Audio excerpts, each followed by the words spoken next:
Twongeye kubaha ikaze inshuti bakunzi ba Fab TV. Rero twagarutse muri wa mwanya gusobanura bw'amazina agiye atandukanye, ko aya bakuca baba batwandikiye muri komenti badusaba ubusobanuro bw'ayo mazina. Uyu munsi rero tugiye kuba twaguha ubusobanuro bw'izina Emerance. Watwandikiye muri komenti udusaba ubusobanuro bw'izina Emerance, tega amatwi wumve uko usobanura.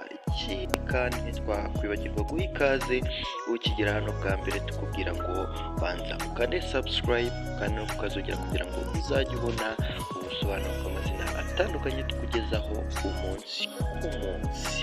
Ntiwibagirwe rero kwandika muri komenti nawe utubwira izina wifuza ko twaguha ubusobanuro bwaryo, unatubwira uburyo wabyumvishe.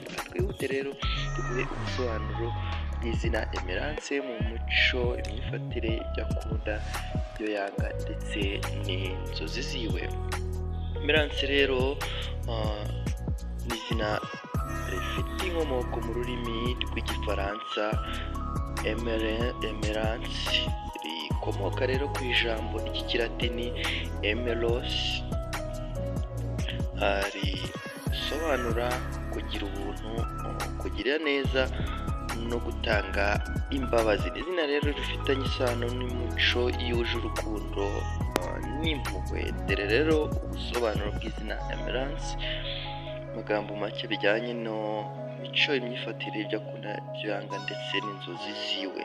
Bijyanye n'imyifatire rero, Emerance aba ari umuntu wuje ituze mu bitekerezo kandi akunda amahoro. Akunda rero kugira impuhwe, akita ku bandi kandi ahora atekereza uburyo yafasha. Ikindi kandi ni umuntu rero w'inyangamugayo, akunda ukuri kandi agaharanira ubutabera.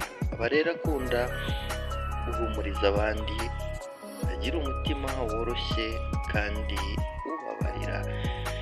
Bijyanye rero n'ibyo witwa iri zina Emerance akunda kugira ituze n'umutekano mu mibanire n'abamukikije, akunda umuryango, inshuti z'ukuri ndetse n'ibiganiro biganisha ku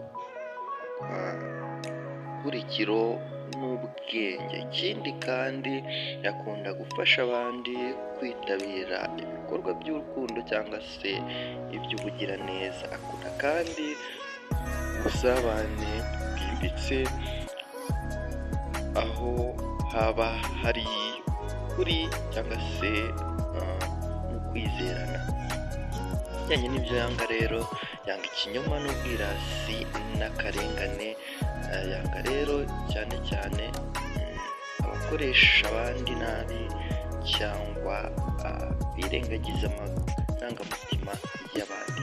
Ikindi akunda urusaku n'amakimbirane, akunda aho hari cyangwa se akunda ahantu hari ituze n'icyizere. Ibijyanye rero n'inzozi z'uwitwa iri zina, akunda kugira inzozi zo guhora arota kugira ubuzima bwuzuye amahoro n'urukundo. Ashaka rero kugaragaza urukundo ruhamye, rufite indangagaciro ndetse n'ahantu hatanga ubwisanzure bwo kugaragaza urukundo n'impuhwe. Ikindi akunda kugira inzozi cyangwa se inzozi ze ni ukubaho yungura abandi, gusiga umurage mwiza mu mibanire ye ndetse n'abandi. Ubwo rero yari ubusobanuro bw'izina Emerance.